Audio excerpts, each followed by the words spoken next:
tous nos cœurs brûle cette espérance du retour de notre Sauveur. Différents faits divers nous interpellent et nous incitent à la réflexion. Ils annoncent un événement imminent et d'une grande importance. Mais comment l'analyser? En écoutant Jean-Claude qui, à la lumière de la Bible, t'accompagnera et te permettra d'être prête, d'être prêt pour le retour de Jésus. Note que les éditions spéciales sont disponibles sur YouTube. Quelle est la réponse 2? Le 2, c'est le chiffre. Je te salue fraternellement en Jésus-Christ, le Sauveur du monde. C'est Jean-Claude qui partage avec toi cette nouvelle série qui s'intitule « Découvrir la vérité ». Marco et Jean-Claude sommes toujours très heureux de te retrouver. En effet, c'est un bonheur pour nous d'être dirigés par le Saint-Esprit et de réaliser le projet de l'Éternel. Aujourd'hui, notre thème est « Ne crains point ». Juste avant, prions. C'est avec joie, Seigneur, que nous tournons nos regards vers toi, la source de notre vie. Merci pour le bonheur de te connaître.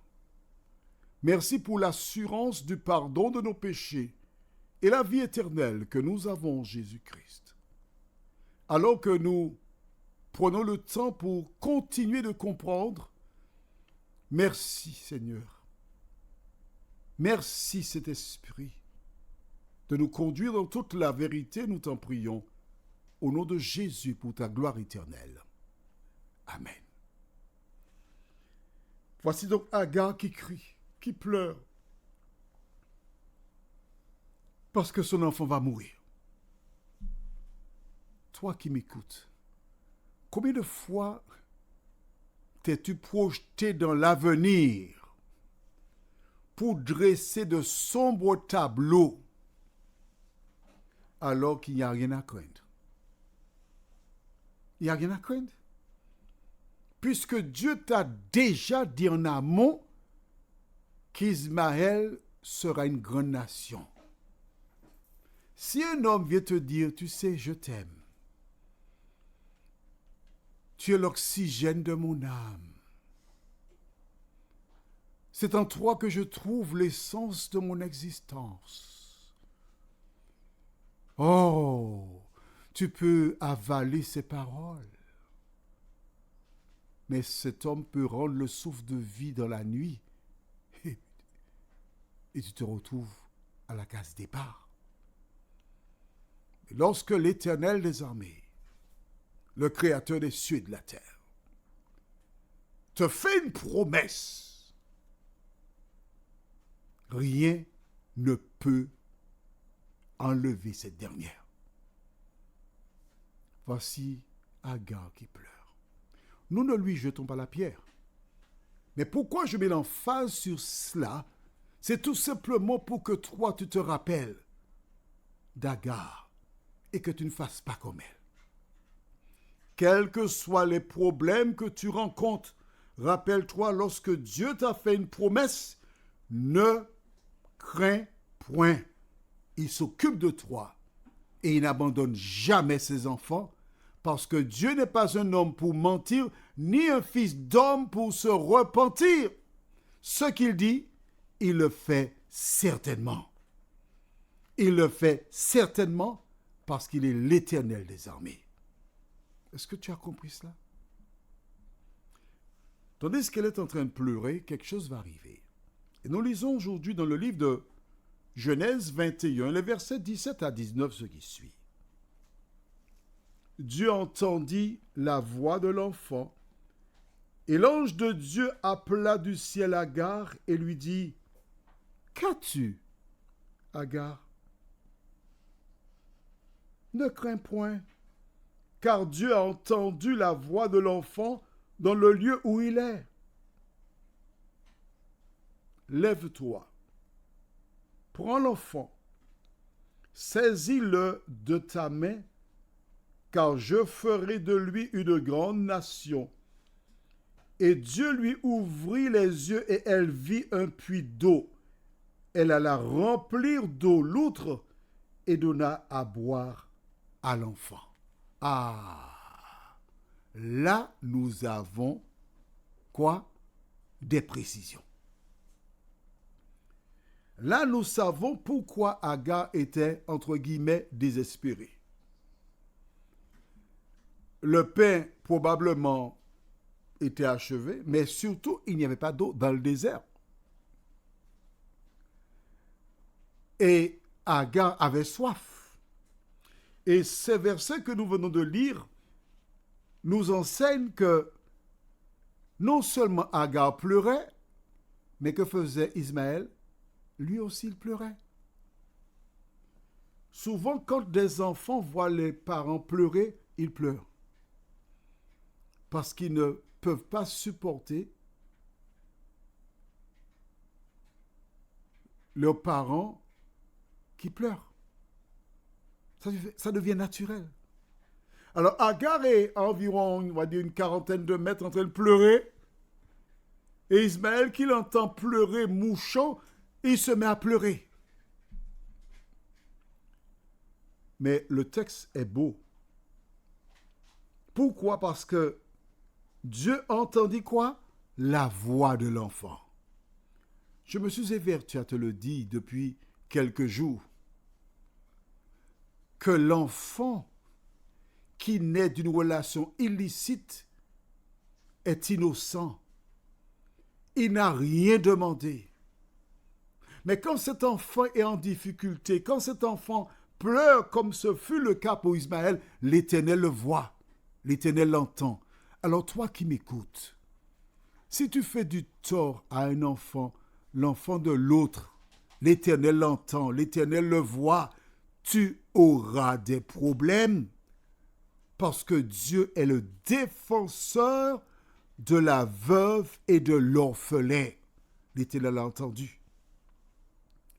Et le Dieu qui avait envoyé l'ange la première fois vient une seconde fois rassurer Agar. Regarde, hein? J'avais lu précédemment, je voudrais relire. On retourne dans le même livre de Genèse, chapitre 16. Porte attention, à partir du verset 7. L'ange de l'Éternel la trouva près d'une source d'eau dans le désert, près de la source qui est sur le chemin de Chour. Il dit, Agar, servante de Saraï, d'où viens-tu et où vas-tu? Elle répondit, je fuis loin de Saraï, ma maîtresse. L'ange de l'Éternel lui dit, retourne vers ta maîtresse et humilie-toi sous sa main. L'ange de l'Éternel lui dit, je multiplierai ta postérité et elle sera si nombreuse qu'on ne pourra la compter.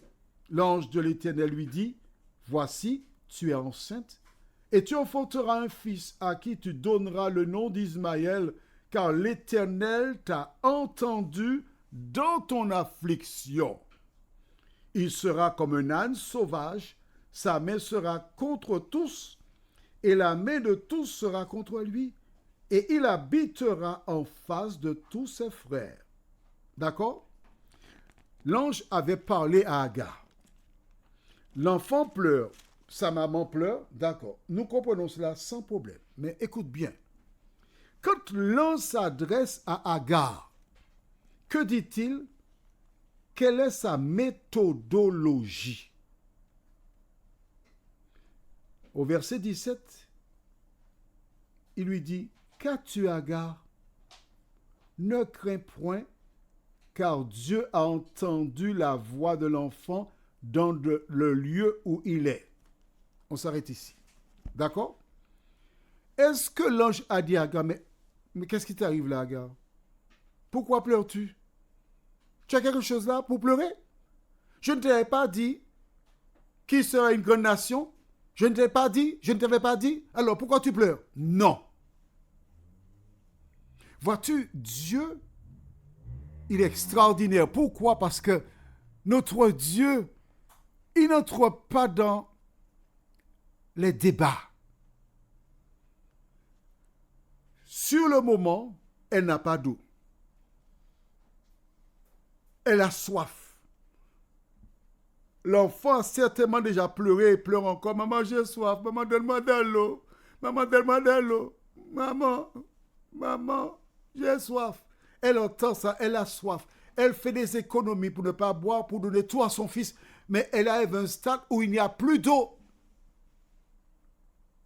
L'ange n'est pas dans un conflit avec elle. Quel est ton problème actuel? Qu'as-tu? Regarde bien, il pose la question. Qu'as-tu? On est d'accord. Qu'as-tu, Agar? Elle n'a pas le temps de répondre à l'ange pour dire « Je meurs de soif, mon enfant meurt de soif, il n'y a pas d'eau. Abraham nous a renvoyés dans le désert, c'est un méchant, on va mourir. » Elle n'a pas le temps de répondre. Que l'ange lui dit quoi? Ne crains point. Quel que soit le problème que tu rencontres, Dieu te dit, ne crains point. Comment peut-il me dire ne crains point? Je ne vois pas le bout du tunnel. La fin du mois est arrivée, il faudra payer le loyer, il faut payer l'eau, il faut payer l'électricité. Et il me dit, Dieu a dit ne crains point. Ne crains point, mais avec quelle solution? Est-ce que tu entends ce que dit la parole de Dieu? Si l'ange lui dit ne crains point, c'est parce qu'elle craignait. Et bien sûr, il n'y a pas d'eau. Et lorsqu'on n'a pas d'eau dans un désert, on meurt de soif. Dieu ne laisse même pas l'occasion à Agar de dire sa souffrance. Il envoie la solution. Tu as vu? Abraham entendit son épouse lui dire « Renvoie cette servante avec son fils. » Et l'Éternel a mis la main. Il est venu. Il n'a même pas eu le temps de demander quoi que ce soit. Dieu fait la même chose pour Ismaël et Agar. Mais Dieu fait aussi la même chose pour Pierrette, pour Laure, pour Claude, Pierre, Jean, toutes celles et ceux qui comptent sur lui. Alors, veux-tu compter sur Jésus? Prions. Seigneur, oh, j'aime ce chant qui dit « Jésus m'entend lorsque par la prière, je vais à lui sans crainte et sans effroi. » Seigneur, à travers la vie d'Abraham et d'Agar, nous apprenons à compter sur toi. Nous découvrons que tu es là, tu vois, tu entends, et au moment opportun, tu viens au secours de celles et ceux qui se confient en toi. Merci, au nom de Jésus, pour ta gloire éternelle. Amen.